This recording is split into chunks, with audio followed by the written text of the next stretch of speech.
ธรรมราอันมีหัวข้อชื่อว่าวันธรรมจักรพอไว้เมื่อวันที่28เดือนจันทวารีปีพุทธศาสนา2567ว่าปีคริสต์2524พอไว้ที่วัดอนัตตาวิปัสสนากรรมฐานหนองเขียวเวียงตาขี้เหล็กเมืองไตปอดออกคง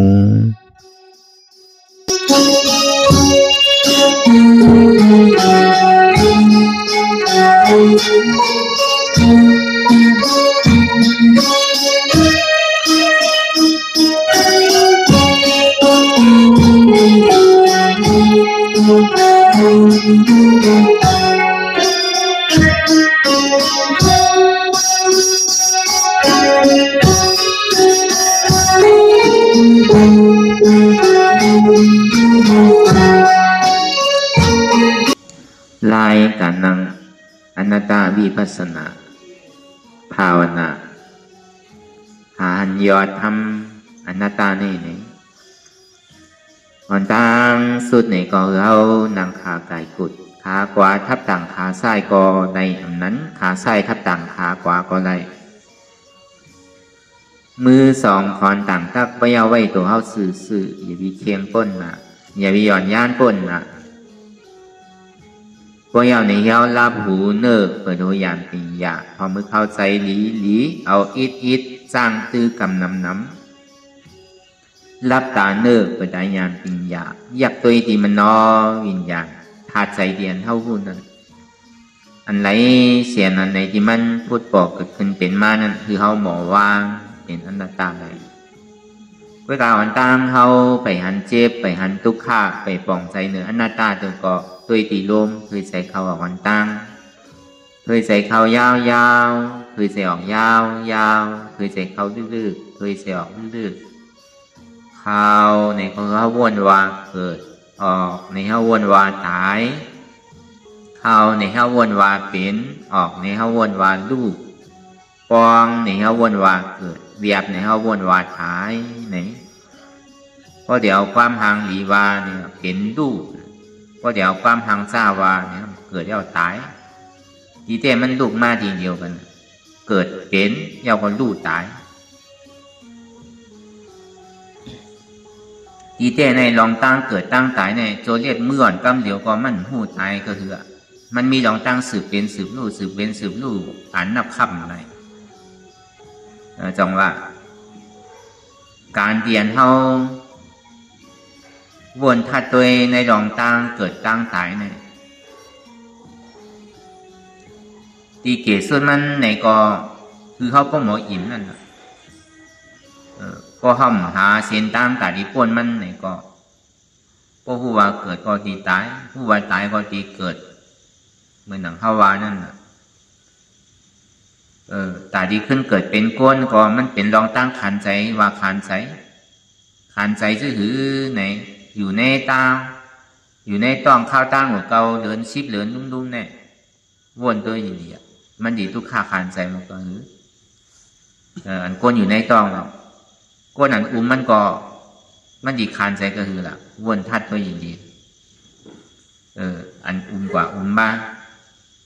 เมียวอันใครกินเนี่ยป้อมในกินเย้าน่ะป้อมในกินเย้าก็เปียมีก็การเรียนกว่าซอขามาคนนั้นจับต้องมีต้องนั่นเขาก็ที่ได้โทบในญามาเหมือนกันหนังเก่าอันเขายามมีลูกยามมีผัวมีเมียนั่นมันขานใจว่าก็คือละในข้าวตั้งของเก่าเดินชิบเหลือนั่นอยู่หลายพุทธคำพระราเป็นสาวะลองตั้งตายนี่อย่างวิกูว่ากูนอนในพวกใครตายกั้มไงอยู่นอนโดนแอเย้าน่ะป้องใครกว่าในไว้น่ะวะอยู่ไอ้เขาแก้นข้อตายในก็มีอยู่กับโดนปินตายกว่าก็มีอยู่ไอ้กึ่งกลางตายกว่าในก็มีลองตายนี่มันไว้น่ะวะก็วันนั้นแหละพอเฮาไหลมาถ่อมมายินลองตั้งการวิปัสสนาแน่ก็บอกว่ามันเป็นลองตั้งเตียนมันเจ็ดเตียนมันหมันเมียนจือใจป้นตีหนาเนี่ยพ เพราะว่าสุไลถอมในยินยาวในถือในอย่าไปตั้นก้นมือผูกว่าเนี่ยพระราเป็นเจ้าพ่อไว้เนี่ยก็ดีเฮ็ดลองตั้งวิปัสสนาเนี่ยคัดใจให้ถึงมันได้ขึ้นในคำเดียวเนี่ยอย่าไปตั้นก้นมือผูกว่าเพราะมือผูกมาดีตายผู้นั่นน่ะพระราเป็นเจ้าอ่ะมันไวหนาว่ะป้องใครตายเนี่ยอันดีโก้เนี่ยอันสู่ถูกดีโก้นั่นลองเกิดว่ะอันดีโก้นั่นเป็นห้องว่ามอหน้าหกนั่นมันอยู่ในต้องในชัยนั่นน่ะมอหน้าหกรีบนั่นนอนคดข่อยไว้ก็มันดีขานใจมอกก็คือก็เขาลามด้วยก็หู้อ่ะเขาผ่านกันมากกูก็ต้องได้เกิดมากกูก็ต้องเนี่ยนี่ไผ่รอดอะไรอ่ะจากที่เกิดขึ้นมาในต้องเมเนี่ยในข้าวตั้งเขาเลือนชิบเลือนมันก็เป็นเกียร์เมื่อหนังเจ้าซิมบาลีเนี่ยอยู่ในต้องเมในข้าวตั้ง7 ปีไป7 วันน่ะขานใจพวกกระเหือนน่ะจังว่าอย่างที่โก้อ่ะอันตายนั่นอันเกิดดีโก้อ่ะจังว่าเขามาหนังตลาเนี่ย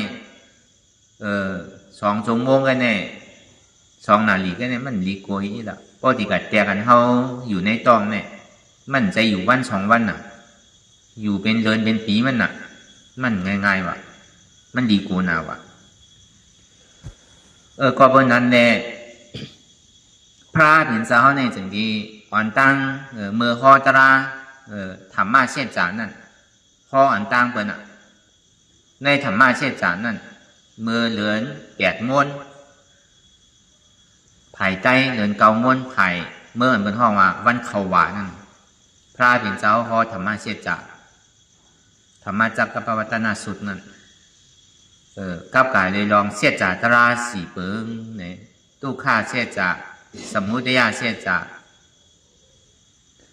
นิโรธาเสียจามรรคเสียจาก่อความใจหวานั่นผลอโจทุกข้าเหตุทางเงาอจองทุกข้าผลอโจสุขข้าเหตุทางเงาอจองสุขข้าเสียจาอันหมันแมนเหลือในก่อนมีเอาทุกข้าเสียจาทุกข้าเดียนมันมีเตย้อนเปิดเหตุทางเงามันเฮ็ดเป็นมาเลยมันจะดีอะไรมาเป็นทุกข้ามันมีลองตั้งทุกข้าเสียด้านเนี่ยก็ลองตั้งสุขข้าว่ากัดเย็นในมีเนี่ยใครไรห้าแต่ว่าป่องว่าที่นั่นน่ะพวกใครไรก็ถอมเอาดีๆเนี่ยนะเส้นตั้งตาดีไรมาลองอโจสุขานว่านั่นติได้ยังซ่อมเส้นตั้งอาริยมรรค8 ปึงเพราะว่าเส้นตั้งสายกลางเส้นตั้งสายกลางนี่เป็นเส้นตั้งมัชฌิมาปฏิปทาเส้นตั้งสายกลางนี่เป็นสัมมาทิฏฐิสัมมาสังกัปปะสัมมาวาจาสัมมากัมมันตะสัมมาอาชีวะสัมมาวายามะสัมมาสติสัมมาสมาธิพอยอแก็บนี้ปัญญาศีลายกสมาธิจังว่าสมาธิและศีลานั่นเนี่ยเพราะว่ามันกึกจ้อมปัญญาจึงที่ห้องว่าเป็นศีลศีลาสมาธิของพุทธศาสนาเพราะว่ามันกึกจ้อมปัญญาว่านั่นมันเป็นศีลสมาธิของนอกศาสนามันกับการได้ลองพุทธศาสนาแล้วก็วันนั้นเนี่ยเพราะว่ามันปานปัญญาก่อนมันจะนี่เป็นศีลสมาธิของพุทธศาสนาในพระเป็นเช้าพอกับกายเลยลองทุกข้าเสียจาในธรรมจักรนั่นจาดีทุกขาจาราปิทุกขามารณาปิทุกขาเนี่ยอาปิเยหิวิปโยโกทุกโขมะโกปิเยหิวิปโยโกทุกโขมะโกเนี่ยเกิดขึ้นมานั่นไหนก็เป็นทุกข้าวะเหมือนฮาวามาเมือเจ้านั่นแหละในข้าวตังเก่าเหลือน10 เหลือนมันดีทุกข้ากาหือจาราทุกขาเนี่ยมันจะว่าเท่าเก๋มาอายุ60 70ไปว่าเท่ามันใจเกิดมาวันหนึ่งก็เท่าอันห้องว่าจารานั่นเท่าหรือก้นอันอยู่ในต้องแค่อย่างไรว่ามันเป็นทุกข้าล่ะลูกอ่อนเท่าหูน่ะเมื่อใครกินนวดหมดหัวไฮกันน่ะต้องไม่รู้มันจังให้จืดน่ะตีจังรัดกำกล่อมจังรัดหรือเสียหลงห้องไฮก็มันก็มันไฮไลท์เนี่ยก็การเลยเต้นกับเต้นมากเลยน่ะก็วันนั้นก็ต้องไม่มาขยักเนี่ยก็ไฮเนี่ยก็เป็นทุกข้าน่ะป้อมในกินมันเจ็ดรู้ ก็ในป้อไรปันกินนมยาวนี่ถึงป้อกินน้ำก็ซ้ำขี้ซ้ำเยียวครับเนี่ยป้อเขากินหมันแมนกินเพชรป้นตีน่ะกินส้มป้นตีน่ะก็ในป้อลูกอ่อนกินยาวในซ้ำกับป้อที่ลูกอ่อนอ่ะเอาต้องกว่าต้องเฮซ้ำหนูหายโยกหายาครับเนี่ยเมมันก็เลยทิ้งลองตั้งกินอะไรมันเพชรป้นอะไรมันไม้ป้นในข้าวตังอยู่เลยเนี่ยทีไรเฮ็ดเต้เฮ็ดน่ะต่อถึงเหมือนอันเฮาเป็นก่อเป็นเมนั่นเนี่ยก็เฮาคิดเหลือเงาเนี่ยก็กำเป็นไตกำเป็นเนื้อกำเจ็บอันนั้นก้นอันไหนขึ้นอันไหนก็เปว่าห้อมกำนั่นน่ะมือเฮายังตึงมีลูกอ่อนนั่นใครกินเฮากินที่ทิ้งนั่นน่ะก็ในพอเท้ามาในขามก็ไหนกำพาวดวะคนตีโต๊ะวะแดดตีออกวะข้าวยานตีแหลกลายวะที่ไหนเปลี่ยนแล้วเนาะกำหูเจ็บกำหูเมากำลมขึ้นกำก้นขึ้นใช่ไหมว่าเบิ่มกำดังกินน่ะก็เบิ่นั้นแหละลองตั้งจ่าหลานว่านั่นมั่นใจว่าเท่าเย้าไปว่าจ่าหลานใจเกิดมาวันหนึ่งก็ทุกข์ขามันจังจอยตัวเจ้าใจเจ้าเก่าน่ะหรือเสียว่าหนูหมอห้องไฮเปิงเลี้ยวอ่ะพอมากำด้วยมันเปไว้มันขี้ไว้ก็การติเลยเปลี่ยนปันน่ะก็การเลยเปลี่ยนน่ะก้นคอมันก็เลยเฮ็ดมากลงจะได้หู้กับเฮาว่ะป้อมเลยเฮ็ดมากกว่าหู้หนังเก่าเลยลุมลามาหนังเก่าเลยเจ็ดเลยโปกเลยสังมาหนังเก่าจึงได้หู้ตึงขึ้นจังเลยเล่าว่าป้อลูกอ่อนอยู่ดีเนี่ยกำขี้ว่ะกำเยียวว่ะกำหนกว่ะพอวางอย่างนี้ก็ซ้ำให้ทีไรเจ้อะไรอื่นปันในก่อนน่ะ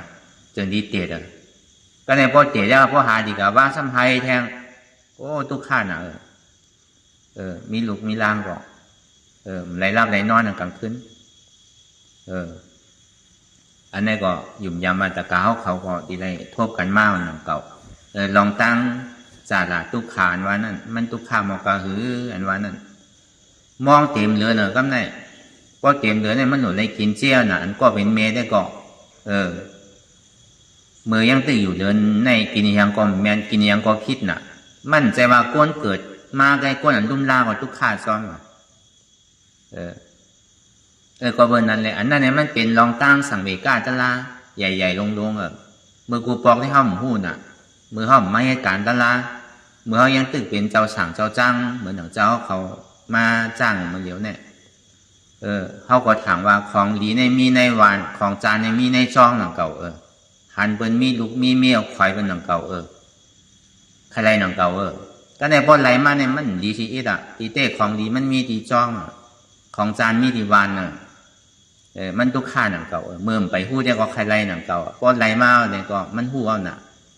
ป้อมเป็นเช่นนั้นก็มันเกิดสังเวกาดาราในกลุ่มก็อยู่มวนเปี่ยวเสื้อป้อมหู้น้ำพริกมันก็มันไปหู้เท่านั้นน่ะเหมือนกันม้วนก็เพื่อห้อมหู้นั่นน่ะห้อมหู้แล้วเฮ็ดได้สองมันพี่ดำพี่ตู่ที่เกิดหู้ได้เฮ็ดเนี่ยพอหู้ได้เฮ็ดเนี่ยมันพิษก็เพื่อห้อมหู้ได้เหมือนหนังเปลืองแตกมันเหมือนหนังหมากหินใหญ่หอยเนื้อเพื่อเอาเผาไผ่ไว้กวยกับพอเขาเอาตาเนื้อตัวเด็กก็อับเหมือนหนังหมากหินโยไว้หนังเก่ากวยกับห้อมหู้ได้เข้ากึ่งก้างกะเวียกมันเนี่ยมันไม่น่ะก็เพื่อห้อมหู้น่ะเข้ากับยับตัวก็ไม่พอเอาหู้นี่เข้าติ่มยับหนังเก่าก็เบอร์นั้นแหละก็เบอร์อันตราอันเฮาฮอเนี่ยก็เบอร์มันเป็นเสียจ่าตรามันเป็นอันหมานเมียนจื้อใจเรว่าตามมีหลักมีเสริงเท่านั้นน่ะก็เปิดป้อมเป็นเช่นนั้นเนี่ยดิปันแห้งเจ้าเขานั่นน่ะเขายังตื้อเป็นผ้าปีวาวตู้ปีวาวลูกมังเผามังปองในเขาหันตั้งนอกนี่ก็เขาก็ยังเสียลายนั่นน่ะมังเผามังปองมันเดืออะไรนั่นน่ะพอเขาเมียเขาสัมภาไว้ว่าเมื่อไรสอนปีหยาตั้งหูตั้งหมอดีๆมากไปทักเลยเนี่ยมังพอเมียมังก้อมเมื่อไรเป็นเจ้าจ้างมากไปทักเลยเมื่อเลี้ยวตึกเป็นเจ้าฉางได้ลูกพอเป็นเจ้าฉางเนี่ย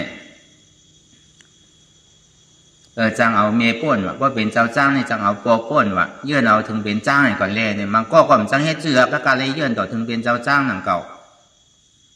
ต่อถึงเป็นตู้ปีเป็นเจ้าจ้างหนังเก่า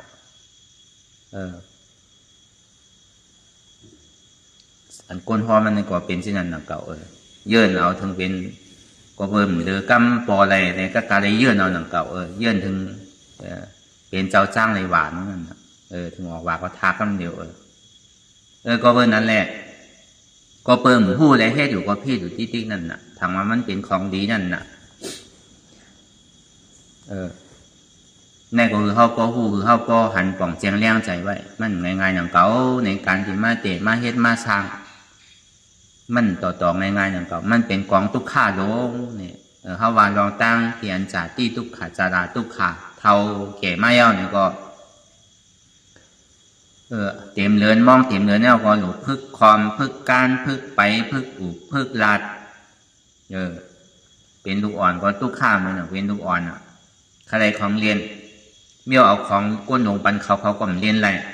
เขาก็ให้ใครของเรียนเขานั่นน่ะ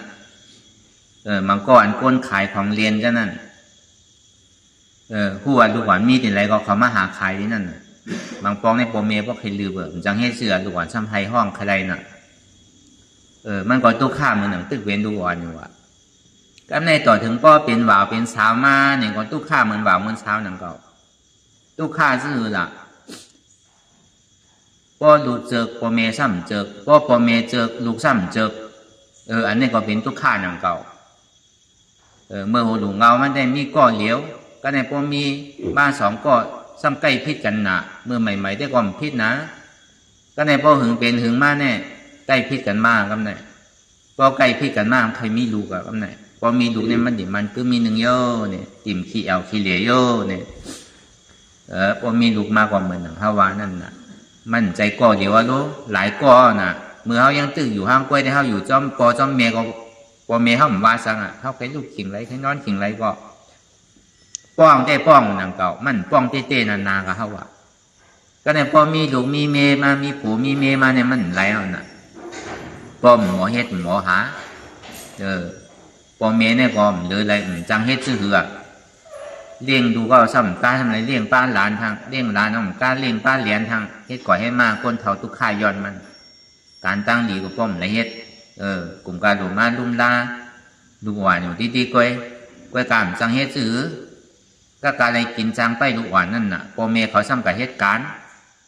ซ้ำส่งเงินมาปันอยู่น่ะก็ห้ามเลี้ยงก็เปิ้นส่งปันเฮาลูกเฮ็ดก่อยให้มาเป็นคนกินจังไปลูกหวานก็ไหนกินจังไปร้านการตั้งหนีป้อมได้เฮ็ดนั่นน่ะขิงขาข้าวยามมันพอถึงเอาเนี่ยก็กลุ่มการหลุดต้วยลูกต้วยร้านอยู่ในก็เป็นทุกข์ก็ในถึงที่เท่าที่เก๋มาเนี่ยในอายุ60-70มาเอาเนี่ยถึงมีหูก็หนวกมีตาก็โมมีเขียวก็วางมีเนื้อมีหนังก็เหี่ยวลูกหยาบนั่งหยาบไปหยาบลูกก็ข้างหนังก็ข้างมากอันนั้นจาราทุกขาเกื้องเหี่ยวเนี่ยตะกาเขาก็อายุอาสาก็หนำมากกว่าหู้มากอันเท่าขึ้นลงจำวันเนี่ยก็พวกใครเดือดใจอันนั้นอีกกินข้าวก็ไปกว่าคืนมาทางมันก็ขานใจใครห้ามใครห้ามมันออกจากหมายเย่พองออกไปอยู่ดีพองถ้าอยู่ในวันในเมืองได้กินในนอนในกินในนอนในที่ในจ้าหมายเย่มันดีไปอยู่ดีก่อนก็ดีตอนนั้นเป็นก้นหนุ่มเนี่ยมันไรกินนอนเนี่ยก็ห้ามหมอไปหมอขวาซ้ำมันพองเกาะเลือดลมมันก็ใครเตี้ยวดีก็เบอร์นั้นนี่จาราทุกขาเนี่ยเพียที่ปีทุกขาเนี่ยเป็นย่อกาตั้งเจ็บตั้งไม่ยุ่มดีกินบ้านย่อกากาปานพองย่ามเหนียวขึ้นให้ก็เบอร์อาหารล่าตั้งโมตั้งเสียงดองเขาเลสังดองน้ำเลสังดองหมักไม่หัวมันเลสังใช่ไหมเปิ้นใส่ยาที่กักมือเดียวเปิ้นเข่งกันป้ายมังเนี่ยมือเดียวกำผามือเดียวเนี่ยนั่นก็เรียกมันดีเจียวเลยขายไว้มันตามสภาวะพิงทุ่งมันตามสภาวะยาดีอุตุมันตามสภาวะเคมีขิงไรก็มีเขาว่ากูปกป้องในหมักโมงเนี่ยป้อมใจข้าวยำเมื่อเดือน5 เดือน 6เดือน4 เดือน 5 เดือน 6แล้วเขาไม่ได้กินนู้เมื่อเดี๋ยวเนี่ยมันใจมีอยู่กูเดือนใครกินสังก็ก็เบอร์สังน่ะก็เบอร์เปิ้นใส่ยาน่ะมันตีเจียวไรขายไว้เจียวไรกินไว้เนี่ยก็เฮ็ดก่อยให้มาลิ้นเดียนเข้าปลุกนั่นก็ไรป้อมไรใส่ยาป้อใส่ยาเนี่ยมันถึงดีหลีป้อมใส่ยาเนี่ยก็มันใครคืนเนี่ยลิ้นมันก็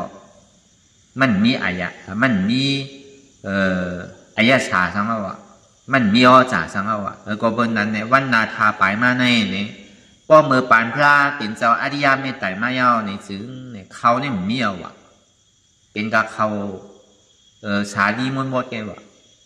ปลูกไรจ้อมหวยจ้อมน้อยแกอันตีเป้งเป้งเนี่ยมีเอาป้อมมีก็มันดีเป็นวันกวนเมืองกวนหมดเลยว่าเต้ก็แล้วก็เบอร์พระอริยเมตไตรเนี่ย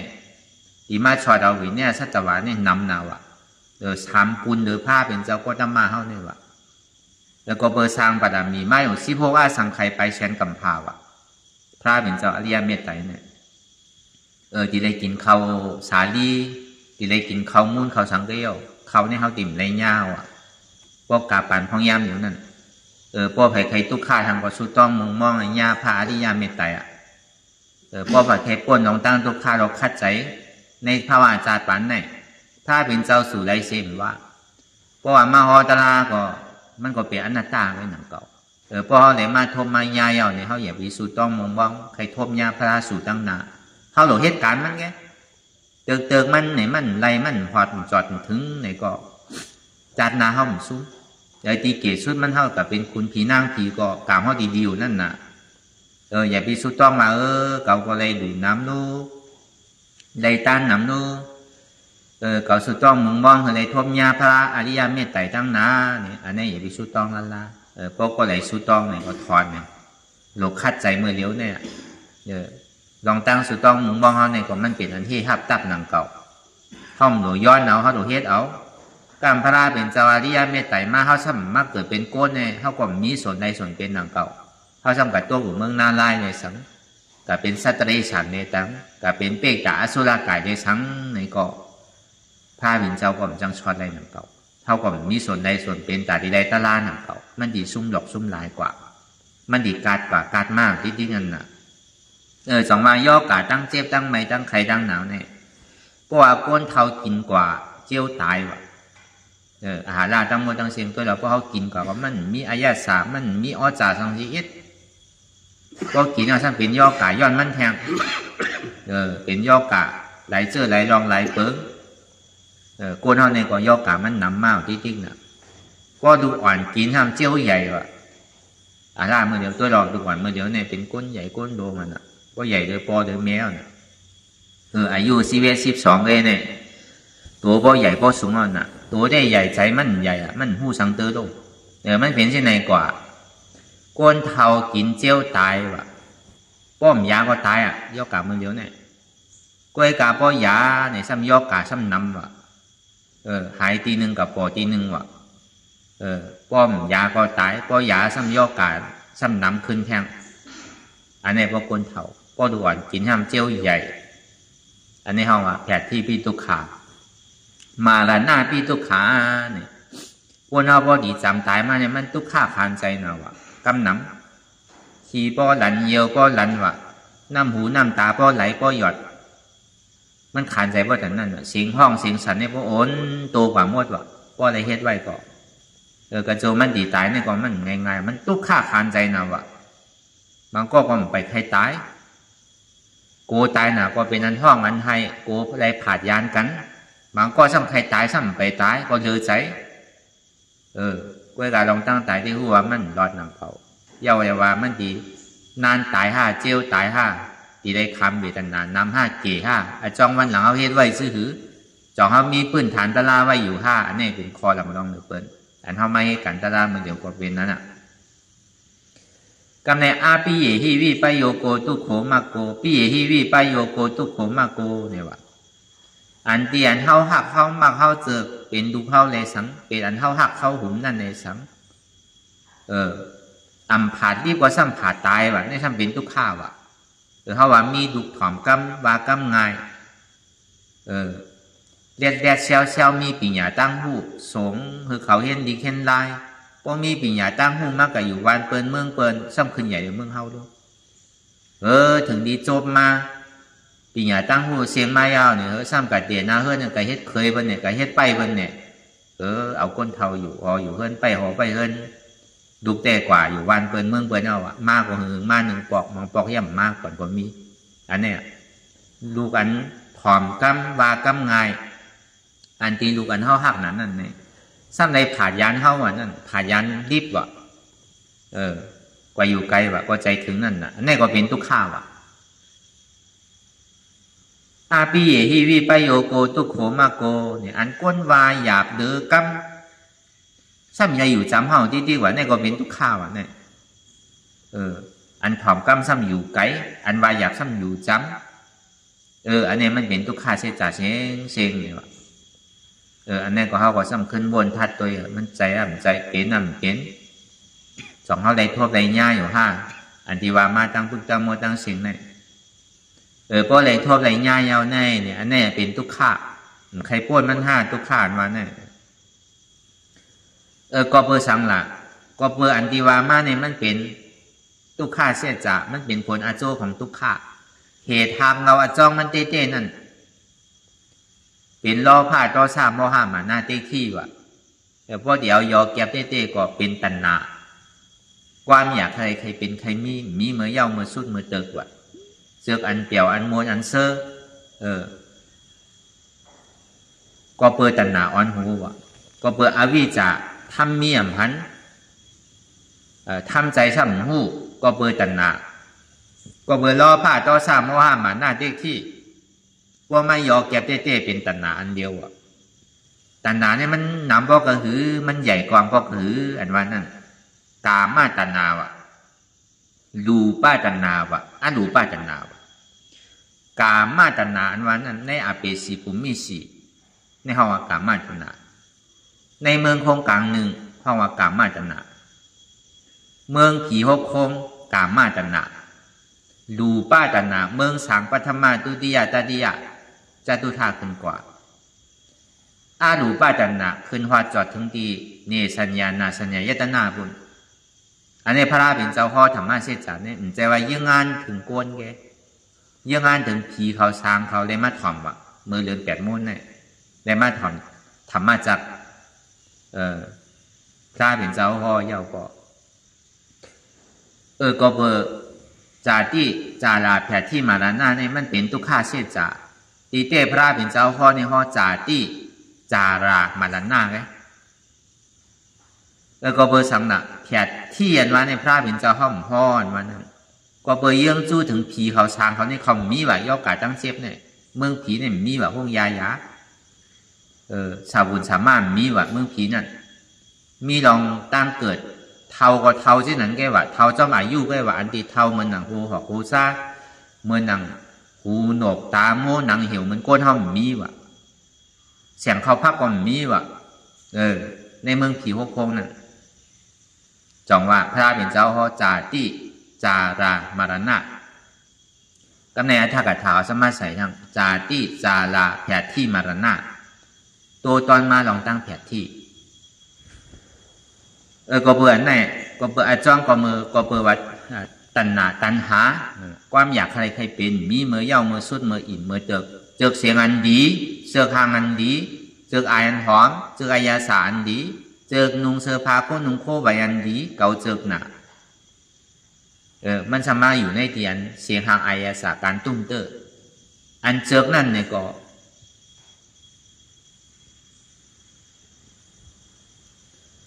เป็นสุขาเวทนาอันนำเจิกนั่นเนี่ยก็เป็นทุกขาเวทนาอันเจิกก็รู้อันเจิกรู้นั่นก็เป็นอุเบกขาเวทนาอันนั้นมันเข้าในอุเบกขาเวทนาในเป็นอารูปาตัณหา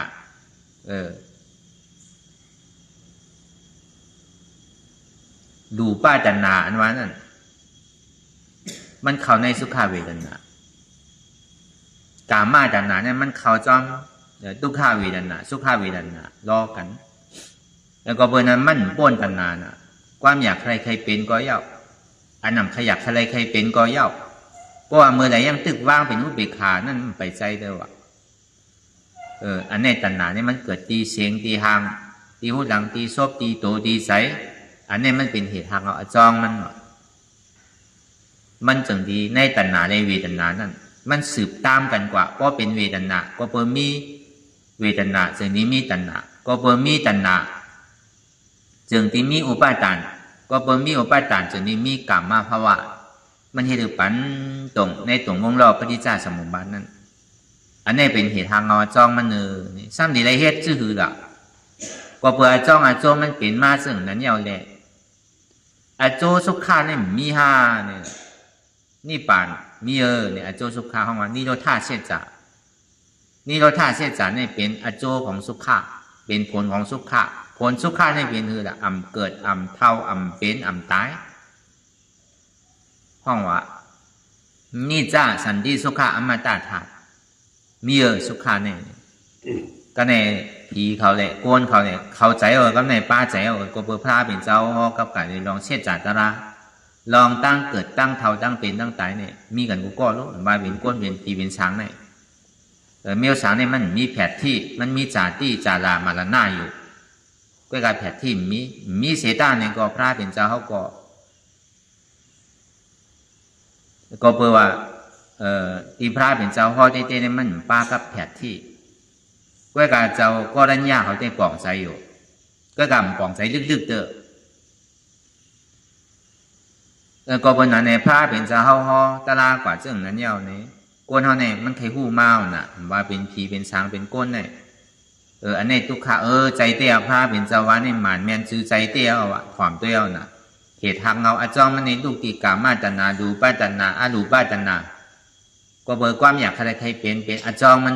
มันถึงที่เป็นนั้นก็เบอร์ใครเป็นก้นถึงที่เหตุการณ์ตาดีเป็นก้น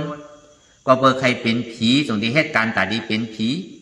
ก็เบอร์ใครเป็นช้างหรือป้าในถึงที่เหตุการณ์ตาดีเป็นช้างหรือป้าลองตั้งอันเฮ็ดนั้นมันเป็นตัณหาน่ะลองตั้งวิปัสสนามันซ้ำตัดตัณหาเป็นน่ะมีความอยากใครเป็นสังก้นก็ไม่ใครเป็นผีก็ไม่ใครเป็นช้างก็ไม่ใครเป็นอันใดก็ไม่ใครเป็นในสัจจะหลาตั้งหมดตั้งเสียงเนี่ยเลยเซนังเฮอไรตัณหาเนี่ยมันดีสุดเสียงนั่นกว่าแกเปิงหลงมันเตะอันนี้มันเป็นการวิปัสสนา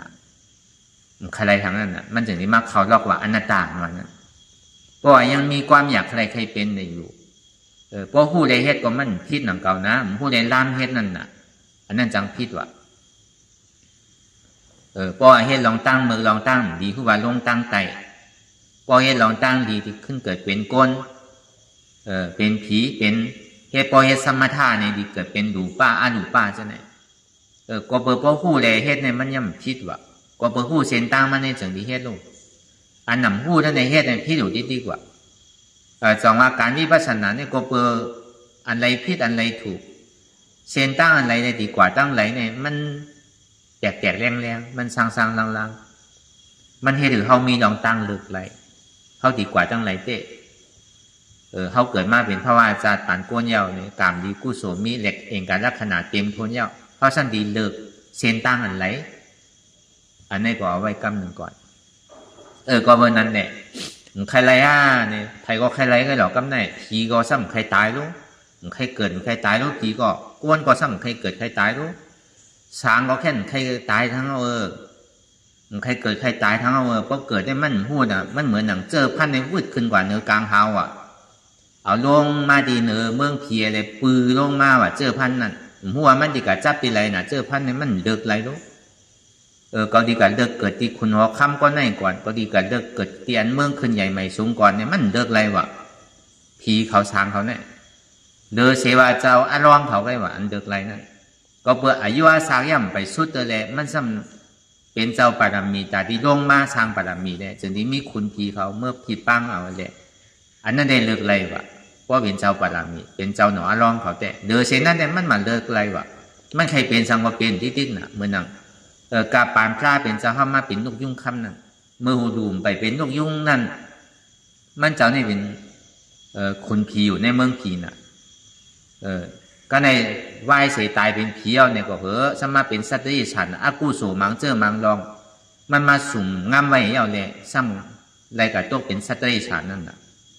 กาปานพระเป็นเจ้าเขาเป็นสัตว์ที่ฉันเนี่ยก่อนนำน่ะรู้แต่วันนำเลยเป็นก้นวะตอนหนังพระเป็นเจ้าเนี่ยย่ำรอดไรน่ะมันเหมือนเท่าเนี่ยมันดิกขดาข้างหลังแค่นไก่เอาเพราะเขาเห็นหุ่มพึ่งไว้ได้ก็มันง่ายๆนั่นน่ะอันดำรองเนี่ยเขาหลบกล่องใจเงี้ยน่ะก็ในเพราะเป็นสิ่งหันยาวเนี่ยผีเขาช้างเขาถึงที่ถอมที่เลยเฮ็ดชื่อแหละเพราะเป็นนั้นเนี่ยเขา เขาก็ตั้งใจถ่องกันตีได้ยางจอมมัชฌิมาปฏิปทาเคียงป้วนตีหย่อนย่านป้วนตีตีได้ยางจอมอริยมรรค8เปิงสมาธิที่สมาสังกัปปะอันเนี้ยเป็นข้ออ่อนโหโทนาสุดตีพระเป็นเจ้าพ่อเนี่ยลองตั้งหันนันหมันเมียนลองตั้งวัวนันหมันเมียนอันในจุ่มหนึ่งสองมาในสมาวาจาสมากรรมันตาสมาอาชีวะ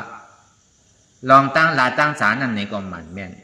การที่เรียกอาศักสายใจนั่นในกองหมันเมียนการที่อันเฮ็ดอยู่นั่นในกองหมันเมียนป้อศีลศีลาเนี่ยมันว่าเลยกายะสุจริต3วจีสุจริต4มโนสุจริต3ทีไรทิ้งตัวทิ้งศพทิ้งใจ3เปิงทิ้งใจทิ้งศพทิ้งตัวเนี่ยพอดีว่ามันดุดีใจมากต่างอันไหนจุ่มหนึ่งสมาวายามาสมาสติสมาสมาธิตีไรมีอาธิฐานตีไรมีลองตั้งคัดใจหมันแม่นหนึ่งตีไรตื่นหู้ตัวอยู่เสียว่าการเจ้าเก่าเฮ็ดอยู่พ้องย่ามเหนียวเนี่ยเป็นการสังดียาให้โดยได้หู้สมาสมาธิตีไรนั่งสมาธิภาวนาอันนี้มันเป็นเส้นตั้งสายกลางอันว่านั่นสมาธิที่หันทุกข้าสมาสังกัปปะวนว่าทุกข้านี่เป็นอนัตตาก็เพื่อว่าเหตุหักเงาอจ้องมันนี่เป็นตัณหาความอยากใครใครเป็นใครมีตัณหาความอยากใครใครเป็นใครมีนี่เป็นอัตตาที่อ่อนหัวได้วิจิกิจฉา2ตัวนี่ก็เพื่อว่าผีเขาสางเขาเย้าก็ปัญจวัคคีย์5เจ้าเขานั้นมีเจ้ากรัญญาป่องใสกว่าอันเจ้าหาป้าเขานั่นมีเจ้ากรัญญาป้าอยู่อันดีป่องใสเขากว่าป้อป่องใสเอาเนี่ยเอาศรัทธายุ่มย่ำเอาศรัทธายุ่มย่ำเลยตัดไปวิจิกิจฉาขาดลองตั้งอันหันพิษยุ่มพิษมาตั้งปึกตั้งโมตั้งสิงนั่นอันเขาเลยจ้างเลยตื้อกรรมมาเหมือนหนังพระเป็นเจ้าเขายังตึกเป็นหนอลองเลยเฮ็ดมานั่นก็เปิดเขาทางพิษเหนือพระเป็นเจ้าทางพิษเหนือเจ้าใจสิทธาท่าวะอะโลเจ้าใจสิทธาท่าเนี่ยเคียงเอากำเนิดสุดมาสั่งปอกขึ้นมากินนมขึ้นปอกขึ้นมากินเขาขึ้นในมันเป็นไรพุทธาได้เขาผาดมันปลายมันอยู่จอมกากอมทุลาหังเราอันนี้มันมีดองตั้งทางพิษไว้ว่ายุ่มยามาเพราะเฮ็ดเคียงหนูกินข้าวหนูกินน้ำจ่องดีไรตะลาเนี่ยอันนี้เขามีดองตั้งยุ่มพิษไว้ว่าเฮ็ดเคียงก้นดีหนาก็มันได้หย่อนย่านก้นดีหนาก็มันได้อันว่านั่นมันมาดีนั่นถ้าเป็นเจ้าถึงที่พ่อว่ามัชฌิมาปฏิบัติตาอย่ามีเคียงก้นอย่ามีหย่อนย่านก้นเอายานปีย้ายน้ำหนาอ่อนหัวกว่าเนี่ยพระเป็นเจ้าพ่อในเจ้าก็รัญญาเนี่ยจึงที่เอาลองตั้งตัวเจ้าเก่าหันพิษยุ่มพิษไว้เนี่ยปล่อยพาว่างแปดเสียงนี่แหละเอาศรัทธายุ่มย้ำเนื้อกำสั่งสอนของพุทธาพระเป็นเจ้าเขาตัดแปดวิจิกิจฉาโต๊ะไปแล้วก็อัตตาที่ขาดตั้งหลังเป็นช่อดาบานเนาะเป็นช่อดาบานเกิดขึ้นมาเจ้าก็รัญญานั่นเจ้าพัติยะเจ้าวัปปะเจ้ามหานามเจ้าอัสสจีเนี่ยไปเป็นทั้งเตออันไรตะล่ามันตั้งเป็นเจ้ากรัญญาจองวันในธรรมะจักเนี่ยมันเจ้าห่อไว้โกรัญโยพัตติโยบาโปมหานาโมจะอัสสจิเอเตปัญจมหาเถระปัญจวัคคีติอุจาริตินั่นแหละโกรัญโยเนี่ยพระเป็นเจ้าว่าโกรัญญาอันเก่าหันในมือหันเหมือนเก่าแล้วอันเก่าหันในมือหันเหมือนเก่านอเนี่ยว่าเป็น2กรรมนั่นน่ะอันนั้นมันมีปืนมันไว้ซึ่งนั่นน่ะเจ้ากรัญญาก็ตกเป็นอริยะโสดาปันกว่ามันไปเป็นยะห้านต่างตึกเป็นโสดาปันอยู่ก็ในผีเขาสางเขาเตียนเขาเลยมาถ่อมตะละเนี่ยเขาเข้าใจหนักเขาก็เอาวิจิกิจฉาลองตั้งยุ่มพิษวนพี่แดตัดเป็นวิจิกิจฉาตกขาดแล้วก็อัตตาที่ตกขาดแล้วก็เลยตะลาทุวนกว่าหมดว่ะผีในอ่านโหชื่อว่ากุ๊กเตะเนี่ยนะช้างในลายซิบลายปักกุ๊กเตะก็มันหัวอันไรตะลาทุกว่านั่นแล้วก็เบอร์พระเป็นเจ้าในเยื่องจู้ถึงผีช้างไปหนังก็เบอร์ผีช้างเขาในยานปิญญาเขาในไพ่พายหนาวะไหว้เสพระเป็นเจ้าเขาสั่งขึ้นห้ออนัตตลักษณะสุขนั่นผีเขาช้างเขาในสัมดีไรทางเกลือกล่อมหูอะไรวันไรนำเนื้อก้นเฮาอันนั้นมันฟูเข้ากับห้อมันให้มันนำกว่าเมื่อในห้อธรรมะเสจจะลองอนัตตาในลูกติไรมาเนี่ยวันเมื่อฟูมาเนี่ยเขาขึ้นดีสื่อพ่อกว่าป้อมใจอันเขาไปยามพึกยามจ้างยามตื้อกรรมอนัตตาเนี่ยเขาติ่มปองว่าถุนเอาเยอะดาลีเอามาสอนเยอะเนี่ยมันใจก็เบอร์พระเป็นเจ้าพ่อไว้เนี่ยจึงที่เอามาสั่งสอนแก จังว่าในวันเมื่อไหร่เนี่ยก็เฮากับกะเลยลองตั้งธรรมะจากอันเฮาใกล้สุดใกล้ฮอกันเนี่ยพอเต็มวันเต็มเมืองเฮาฮอกันเนี่ยพอวันศีลวันธรรมะเฮาหลวสุดธรรมะจากว่าพอถ่ายมันถ่ายใต้เนี่ยก็กว่าฮอกูวันกูกับฮอกูศีลน่ะเพราะในว่ามาเนี่ยจุ่มธรรมะเสียจ่าว่ะเนี่ยน่ะธรรมะเสียจ่าเป็นหืออะไรเป็นจ่าที่จ่าลาแผดที่มารานานี่มันว่ากับกายเลยลองอันนั้นเสียงๆดูจ่องเฮาพูดตีป่องมันอยู่ว่าอันเฮาว่านั่นอันนี้ก็อันเฮายามเฮ็ดธรรมะเสียจ่ามานั่นเนี่ยก็สำคัญโวนทัดด้วยดีๆอันตรายดีพอในวันเหมือนในเนี่ยก็เปิดพระเป็นเจ้าเฮาพ่ออันตั้งสุดเปิดในธรรมะเสียจ่ามือเหลือน8 ม้วนเหลือน9 ม้วนไถมืออันนี้พ่ออันตั้งมันเสียงขอบอกเหลียวนั่นแกจองว่าวันพระเป็นเจ้าเนี่ยเป็นวันเหลือน6 ม้วนวันธรรมะตราเนี่ยเป็นวันสังฆะเป็นวันเหลือน8 ม้วนวันสังขารเนี่ยเป็นวันสังฆะเป็นวันเดือน8 รอง 1 คำวันพระวันตราวันสังขารอันนี้ก็เขาเป็นคนพุทธศาสนาเนี่ยก็เขาดีหูป้อมใจเป็นมาถามเขาเนี่ยวันพระสูเนี่ยก็เบอร์สั่งเป็นวันซื่อเข้าติ่มผู้ดีป่องมันก็เบอร์พระเป็นเจ้าในหนึ่งเมื่อมันเจ้าเกิดก็เกิดเมื่อเหลือน6 ม้วน2มาเมื่อใดเป็นสัพพัญญูใต้หยานในก็เมื่อเหลือน6 ม้วนเมื่อพระเป็นเจ้าอัปปตินิพพานกว่าในก็เมื่อเหลือน6 ม้วนว่าเมื่อพระเป็นเจ้ายังตึกเป็นหนออาร้องเป็นเจ้ายาเซสุเมธาวนั่นในก็เลยเปียเตตีพระเป็นเจ้าดีปังกลานนั่นก็เมื่อเหลือน6 ม้วนว่ามีอยู่4ตั้งแต่เอาเปียเตกมาตั้งแต่เมื่อพระเป็นเจ้าดีปังกลาเปียเตกเอาในก็ในข้าวตั้งเสียสังไทยไปเช่นกำพามเต็มดีเนี่ยได้ทบญาพระเป็นเจ้า27 สู่จึงดีเลยเป็นผู้ท่าพระเป็นเจ้ามาเลยเอามาสั่งสอนเท่าเลยกัดการเลยข้าวยามเหมือนเท่าเลยมาทบมือเลี้ยวเนี่ยก็มันเป็นข้าวยามที่อันเท่าเลยมาทบญาศาสนาพระเป็นเจ้าแต่ว่าห้อมไปตกลาตกลื่นมันเป็นกาปานพ่องยามอันเท่าดูเหตุการณ์พระลาในข้าวยาม2 ปัก67ในเนี่ยกวนเนี่ยมันคัดใจให้การตะลาว่ะกาบมือเดียวเนี่ยก็เบอร์หังละยอกกะตั้งเจ็บตั้งไหมตั้งไข่ตั้งหนาวก็เบอร์อันนี้ก็มากก็หังมันเย้าก็ตะลาเนี่ยก็พูดออกมากดิ๊กก็อะไรก็เป็นสมกันเหตุการณ์ตะลามันก็เป็นข้าวยามดีอันศาสนาเฮิงเปิ้งใส่ว่ะกาบปันพ่องยามอยู่เนี่ยมันเป็นกาบปันข้าวยามวิปัสสนาก็การวิปัสสนาเนี่ยก็เขาก็โดดได้หมอทัดด้วยหนังเก่าอะไรเป็นวิปัสสนาอะไรเป็นสมถะมันนั่นเขาก็โดดได้หมอวนเนี่ยทัดด้วยหนังเก่าวิปัสสนามันเป็นอันเจริญจังที่มันอยู่ในตัวในใจที่มันเป็นอยู่กูวันกูวงกูเดินมันอยู่ในตัวในใจเขาเนี่ยมันซ้ำขึ้นคอกออกมาขันขึ้นในตัวใจเจ้าเก่าอันใดผิดอันใดถูกอันใดถูกตีว่างอันใดถูกตีจุ้นอันใดถูกตียอมหับอะไรนั่นก็มันสร้างลางๆอย่างก็มันแตกแรงดีจังว่ามันเป็นกาบมันพองยามอยู่เนี่ยก็บนนั้นเนี่ยพระเป็นเจ้าไรห่อธรรมะเชจากกว่าเย้าเนี่ยก็เจ้ากรัญญาเนี่ยก็ขึ้นเป็นซอดักปั่นพีเขาสร้างเขาก็เลยตลาดทูกว่าเป็นซอดักปั่นกว่าว่าเจ้ากรัญญาจะว่าป้าเนี่ยซ้ำเป็นร่องซอดักปั่นไปเป็นซอดักปั่นก็เจ้าเขาสีป้าเนี่ยพอพระเป็นเจ้าห้อมไปห่ออนัตตาลักขณะสุขตัวนั้นเนี่ยไปเป็นเจ้ากรัญญาก็ย่ำไปเป็นยาหันตาก็ถึงเมื่อไรถ่อมในอนัตตาลักขณะสุขยาวเนี่ยมันเจ้าในถึงดีเป็นยาหันตาก็ถึงวันเมื่อปุกม่านเขาไปห่อ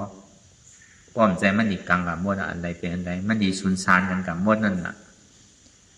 อันนี้พอพูดทางไหนพอเปิดปังตารางมือไหลในเกาะเขาก็เลยเอามาห่อพอเขาไก่ซ้ำไก่ห่อเขาจะได้ป้อมใจเนี่ยอนัตตาลูกที่ไหลมาเนี่ยเขาดีกังไว้อนัตตามันเป็นเหือพระเป็นเจ้าห่ออยู่ว่าซ้ำห่อมือไหลในเขาติ่มป้องกับเขาว่าก็เปิดมันเป็นลำลองเต้ได้พระเป็นเจ้าเขาในห่ออยู่5 วันทัดกันเอาตั้งแต่เดิน8 รอง 1 คำ 2 คำ 3 คำ 4 คำ 5 คำพอเขาหาคำเอาเนี่ยก็เจ้าปัญจวัคคีย์เจ้าเนี่ยเป็นยาหันตามหมดอ่ะผมใจว่ากึ่งกลางเป็นจ้องกันนะเป็นปอกป้าขับตามกันกว่าก็เบอร์มันลึกหลำกำผีนะในพระเป็นเจ้าห่อยก็ห่อแถวนั้นพอดีปองนั่น เขาห้าก่อมจังวานะสั่งถูกก็เขาตีในทั่วในเงาหนังก็เขาหยุ่มยำขันถาห้าเปิงเป็นอนัตตาในนี้แต่ก็ในหนึ่งคืนหนึ่งวันก็เขาก็ดีหมอทบตะลาอยู่ก็เขาปองแจงแรงใจเอาศรัทธาหยุ่มย้ำเนื้อกำสั่งสอนของพุทธะคำพระเป็นเจ้าเลยตัดแปดวิจิกิสาลองตั้งหันพิษวนพิษเกาะส่วนใดส่วนเป็นเขาก็หมอมีหนังเก่ามีแดมใจหนังเก่าเขาก็จำกล่องหนังเก่าตอนหนังมือปานผ้าเป็นเจ้าในเป็นถ่อมวันเดียวกันในเพราะเป็นอาดิยาวนะเมื่อหนังเจ้าปัญจวัคคีย์หาเจ้าเขาก็เมื่อหนังนางเขานางที่แนวอ่ะพระเป็นเจ้าก็นังพอเขาก็นางไอ้ถ่อมเหมือนที่แนวอ่ะนังสมาธิก็ถ่อมว่ะถ่อมนี่ก็ตัดจอมมันก็ปองยุบมันก็ปองวิญญาณมันก็ปองเวทนามันก็ปองสัญญามันก็ปองสังขารซ้ำเหมือนกันหนังเก่านี่ปองเป็นก็เป็นวันหนังเก่านั่นแล้วก็เบิ่นนั้นแหละ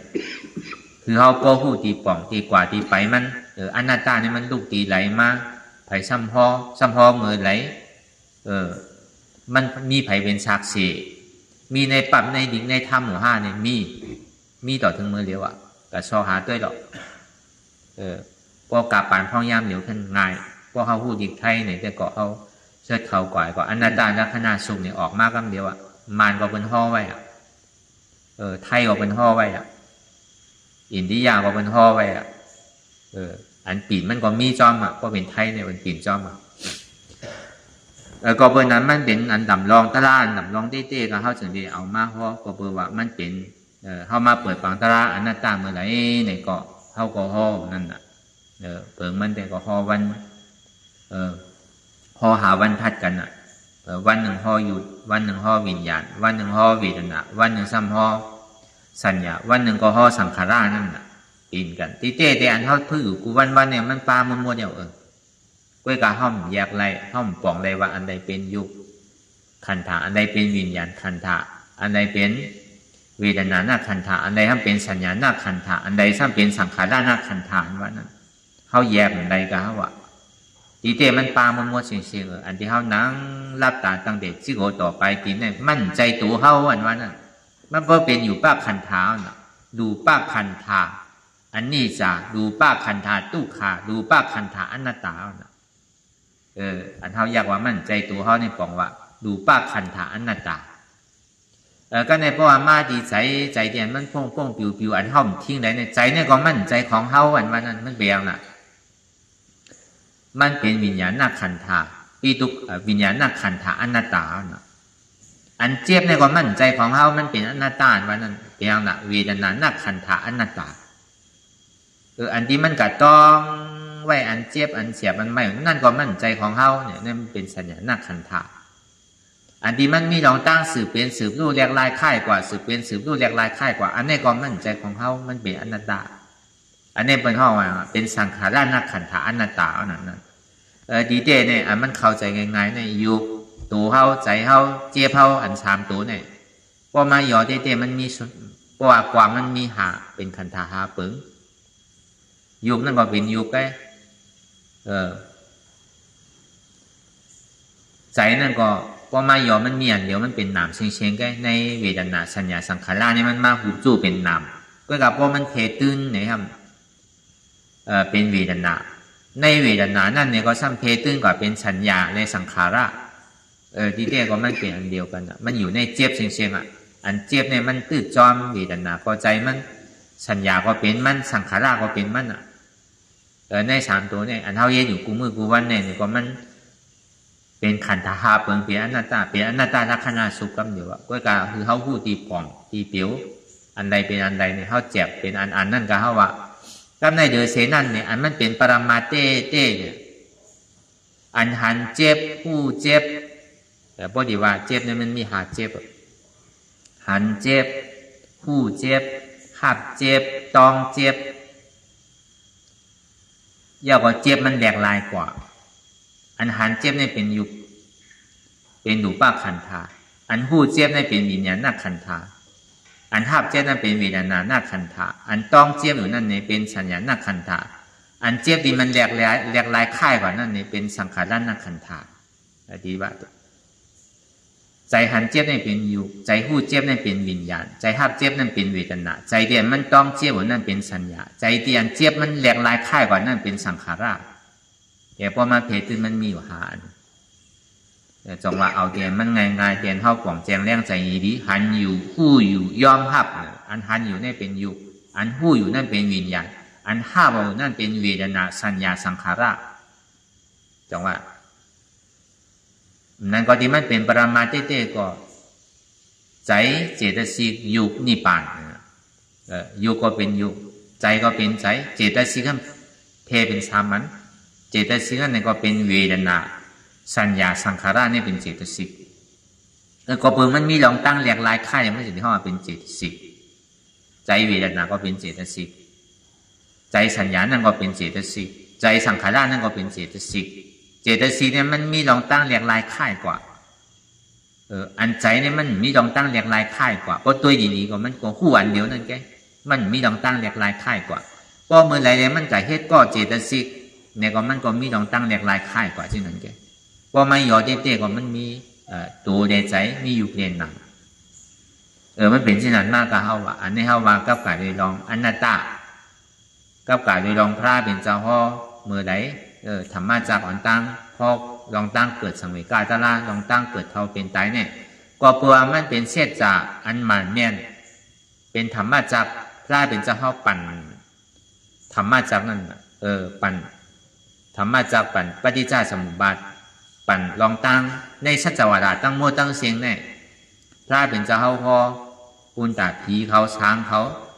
ก็ไรหูไรหันจ้อมไม่ได้ไรตลากว่าอันวันนั้นพระเป็นเจ้าเอาลองตั้งตื้อตั้งอันไหนเลยยื่งจู้ถึงผีช้างไปนำนี่แหละกวนเนี่ยพอเจอดีปองก็เหลียวก็ถึงเมื่อพอนันตาลักษณะสุขมาในจึงดีปองกว่าเป็นก้อเลยสังขารเนี่ยจึงดีเกิดขึ้นเมื่อเดือน8ลองหนึ่งคำเพราะว่าเจ้ากรณียาปองแจงแรงใจเอานี่จึงดีย้อนเขาในศาสนาพระเป็นเจ้าก็ย้อนเขาในศาสนาพระเป็นเจ้าก็พระเป็นเจ้าห้องออกมาเอหิภิกขุนี่ก็เย็นเป็นเจ้ามาเทเมื่ออายุมีอยู่50 วาเนี่ยนะอันหนวดตีมีไว้นั่นก็ทากว่าห้างก้อยหูที่อันยาวนั่นก็ขุดกว่าห้างก้อยพาอันที่นู้นก็เย็นเป็นพาสังการกว่าเป็นห้องเอหิภิกขุพระเป็นเจ้าห้องบวชห้องปันนั่นง่ายกันน่ะเมื่อปานพระเป็นเจ้านั่นแล้วก็เปิ้นมีเปิ้นช้างมาหนังเก่าอันนั้นอันนี้เฮาว่าลองตั้งฐานเฮาที่ได้มาถ่อมมายิน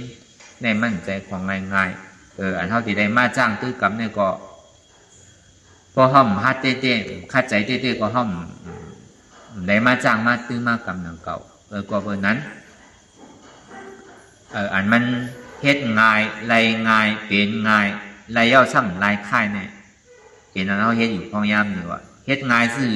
เนี่ยพอมีตัวมีใจเนี่ยเขาก็ใจว่าหยาบสังมันโดกับตัวอย่างนางอย่าปีพื้นอย่าปีหนึ่งอันไรเสียนอันเจ็บก็ย่าก้นก็ย่าคืนก็ย่ามันพูดบอกเกิดขึ้นเป็นมาพูดบอกมาดีตัวว่ามีตัวพูดบอกมาดีใจว่ามีใจพูดบอกว่าดีเจ็บว่ามีเจ็บงูเปิ่งพองำเหนือมันไหลอนัตตาเฮ็ดง่ายไรง่ายเพราะตัวกว่าที่ก็เจ็บมันดีก่อยหายกว่าทุกข้ามันดีก่อยหายกว่าก็ในอารูร้องไม่อย่างนี้เกิดขึ้นมาเนี่ยก็มันดิตาแปลตาที่ขาดตกกว่าเฮ็ดง่ายไรง่ายเป็นง่ายเพราะว่าตาที่ตกกว่าวิจิกิจฉาตกกว่าก็เป็นอริยะเพราะเป็นอริยะก็ค่ายเอาอริยะเนี่ยบอกว่าเป็นก้อนกว่าตั้งน้ำบอกขึ้นตั้งหลังว่ะมันค่ายขึ้นเอาว่ะ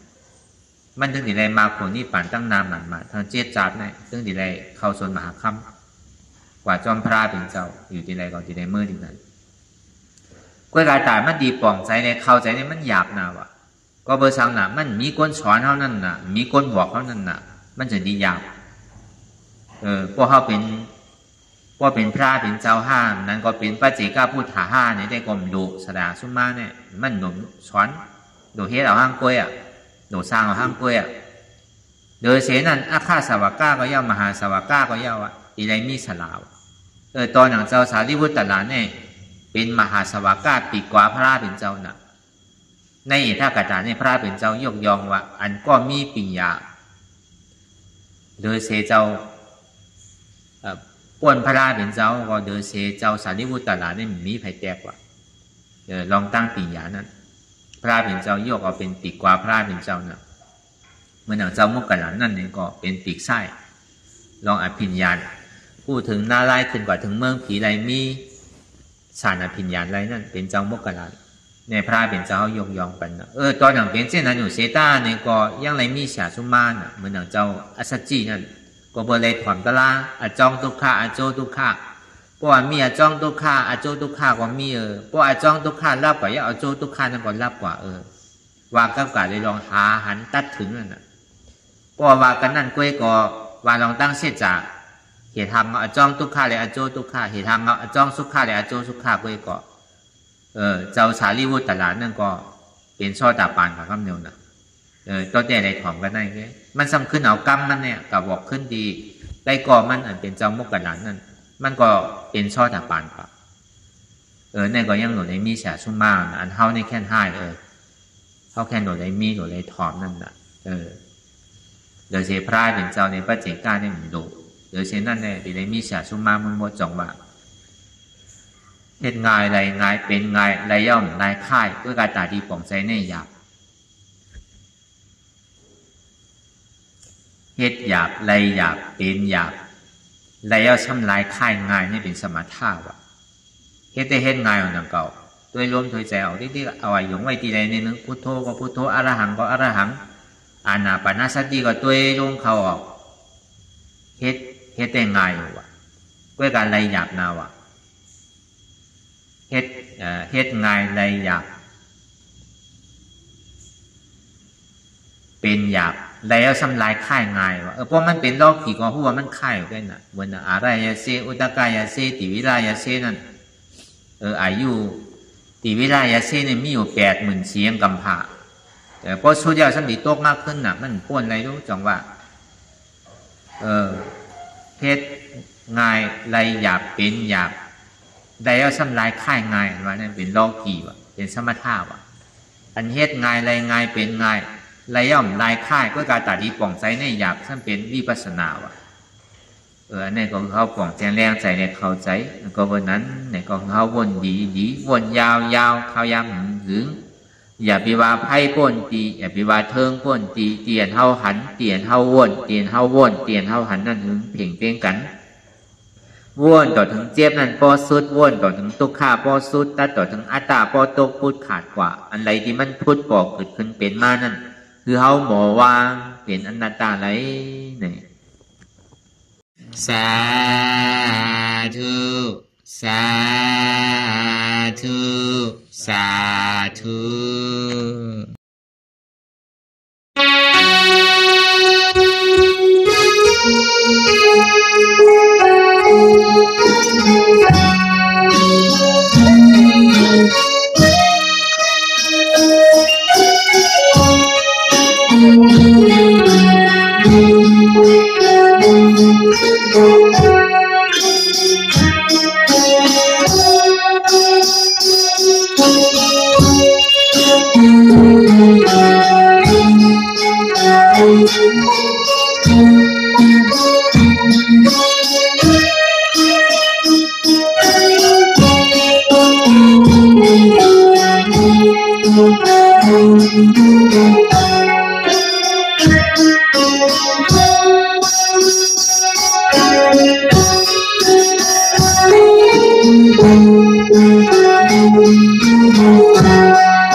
Thank